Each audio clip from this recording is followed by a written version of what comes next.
Today what we're looking at is section 2.2, analyze conditional statements. And this does directly correlate to inductive reasoning. But before we begin, let's get a definition down. A conditional statement is a logical statement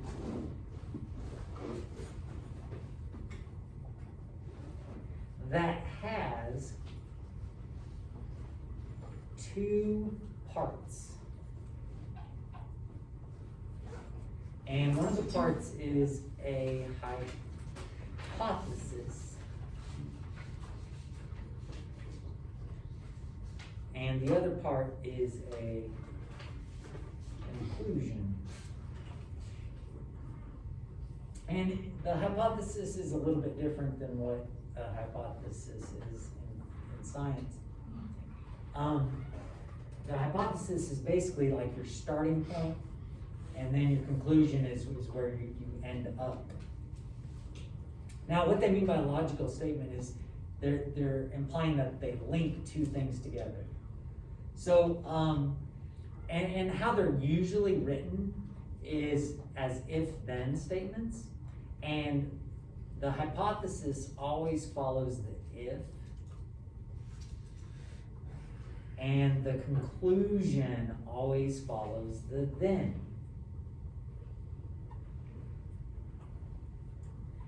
And yeah, it's called if-then form, and that's the form that we'll most often use. Now, what's interesting about this stuff is, honestly, you can use this outside of mathematics. You can use this to basically make more sense of the world. And I'll explain more about that here in a second. But in example 1, it says underline the hypothesis and circle the conclusion in the statement. It's as simple as looking for the if and the then. So what comes after the if is your what? Hypothesis. So it is rainy outside is your hypothesis.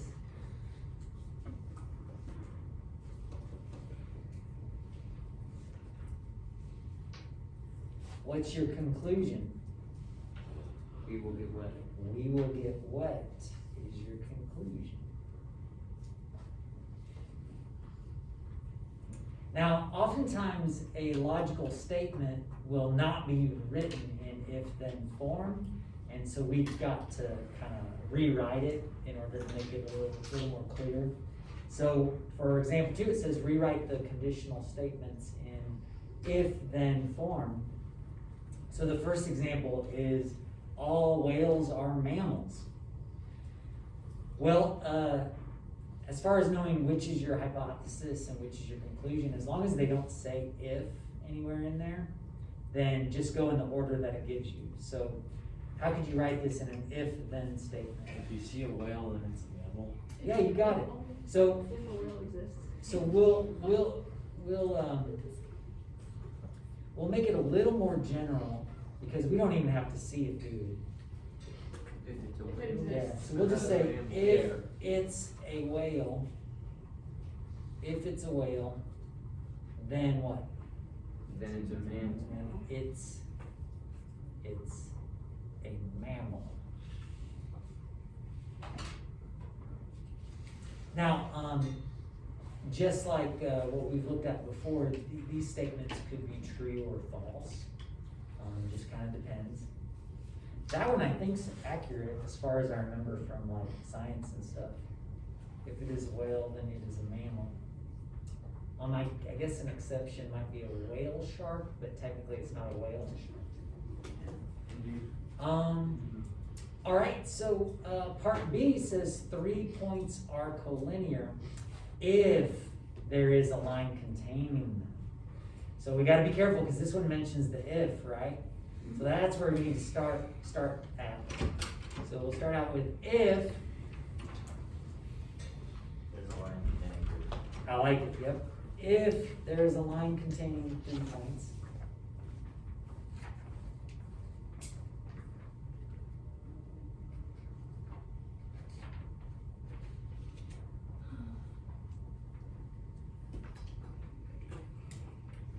Then what?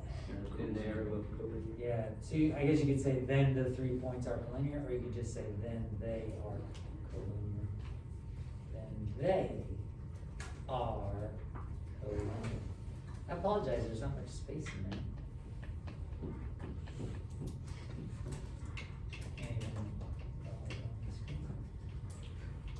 If there is a line containing 3 points, then they are collinear.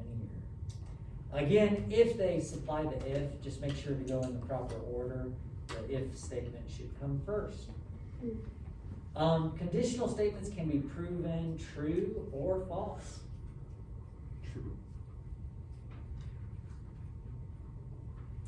Conditional statements can be proven true or false. To prove a conditional statement as true, this is it. It's more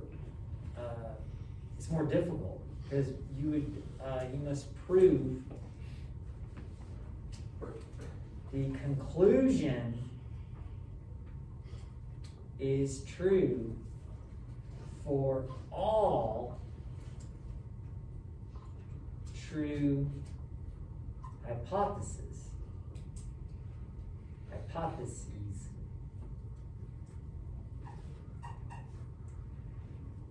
So if it's a true conditional statement, it's got to be true all the time, and you've got to somehow argue that that is in fact going to be the case every single time. But it's a little bit easier to prove that something is false, because all you need to do is to come up with a what? A counterexample. And then that, all it takes is one counterexample to prove that it's false.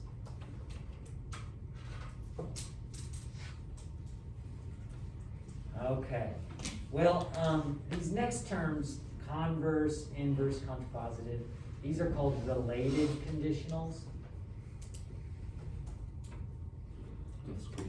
Oh, yeah, I got you.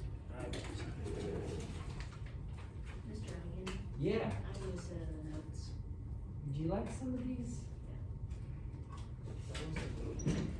There you Yeah, go. put my quiz on. Awesome, thank you. Hey, just curious, how many of you have like studied this stuff before? Sure, I have. No, it's science, Oh, not wow. study. You feel like you got kind of an intuitive knowledge, or you think you actually like learned it somewhere? I don't remember honestly. Okay. Inductive reasoning was a lot of the pioneers testing. Do it, I'm sorry. Inductive reasoning was in the pioneers testing. Oh, got you, That was, okay. that was what most of it focused on. Ah, very good, very good. All right, so the related conditionals are, basically how you can change the conditional statement. And so, the converse of a conditional statement is where you exchange the hypothesis with the conclusion.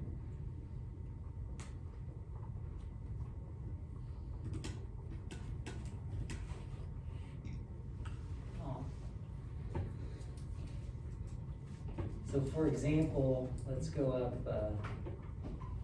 here real quick. If it is raining outside, then we will get wet. That was our initial conditional statement. What would be its converse? If we will get wet, then it is rainy outside. So you literally just switch them. Is everybody with me on that? Even though it may sound a little funny, you literally just switch them and you're good. The inverse is where you negate. The inverse of a conditional statement negates both the hypothesis and conclusion.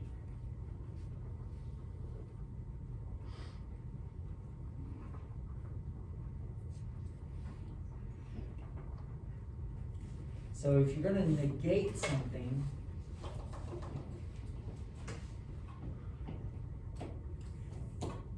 you're gonna say that if it is not rainy outside, then we will not get wet. And oftentimes you can get fancier with your wording, but you don't need to. Just add the words not in front of the condition. Now finally, so you got converse, which basically flips them around. You've got inverse, which negates them. What do you suppose the contrapositive is? Supports them. So it would have to be assuming that What's that? Supports them. Well, it's actually a combination of both. A contrapositive of a conditional statement is the converse and inverse combined. Now, what's kind of interesting, and you're gonna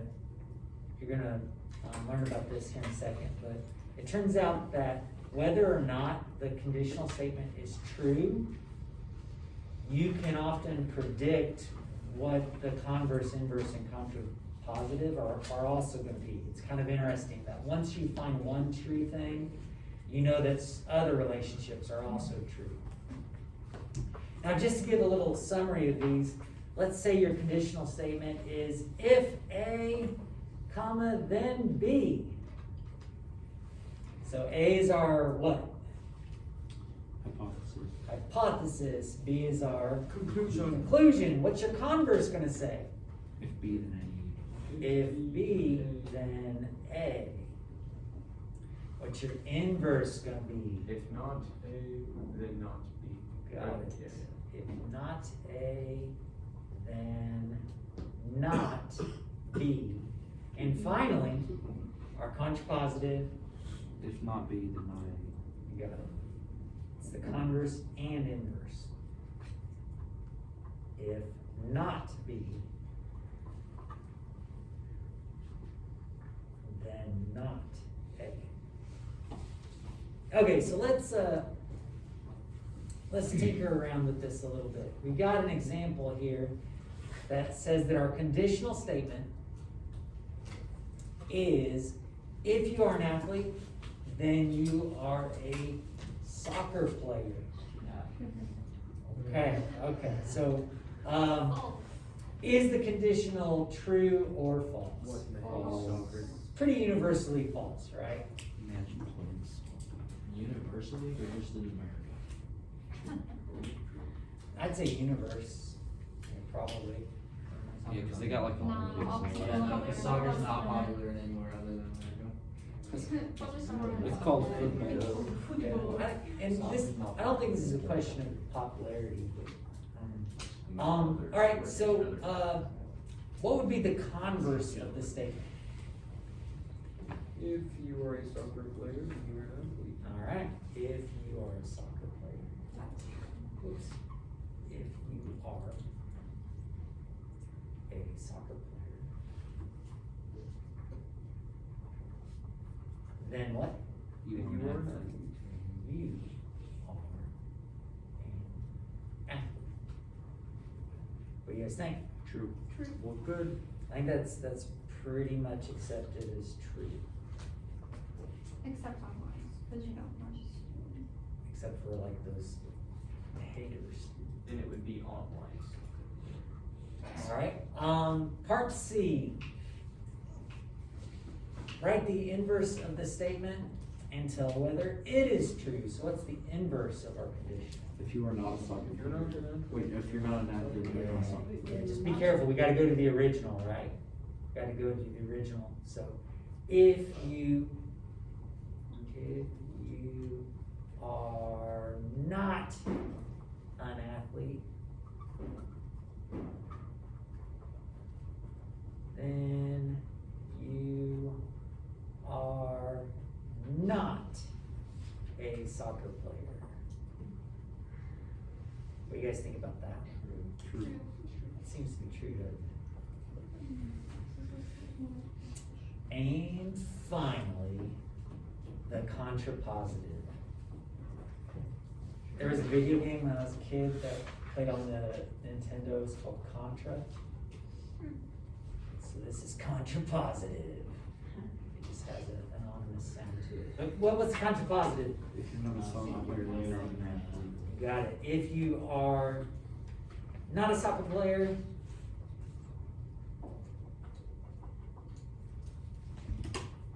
then you are not an athlete. What do you guys think about that? False. True. False. Couldn't Okay. be more false. Okay, so here's the deal. Here's what's interesting about this, and why a lot of people study this in a lot of different disciplines. If your if your conditional statement is false, guess what else will have to be false? Contrapositive. They share the same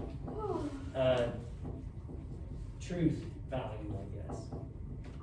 They're gonna match as far as being true or false. Well, those matches would be the inverse, they always be true then, if those two are false. Yep. Well, actually, there can be some messed up statements that are just bogus either way. So I kind of take that back. It doesn't have to be the reverse of the other. Your converse and your inverse will also, guess what? Match. Those will also match. Now, something that I remember taking like some kind of assessment, I don't know if it was like ACT or GRE or something, but I remember the way it was written, I had a hard time wrapping my head around, and then I remembered that if I negated them and flipped it around, that should also be accurate. And for whatever reason, it became a lot clearer to me. So this is kind of an interesting relationship that if your conditional statement is true, then you know that your contrapositive will be true. If your converse is true, you know that the inverse will be true. And it's kind of, I don't know, I think it's a little bit surprising that it always ends up that way. Okay, so what I'd like for you to do is, we got a little bit of time. I'd like to go ahead and stop right here. And I would love if you guys would practice this a little bit and look at 1 through 15 on page 82. And I think, ladies and gentlemen, I think you're gonna skip number 2 because it deals with what's on the next page. But if you guys could knock out some of that practice, that would be great. And then tomorrow we'll finish up the other side.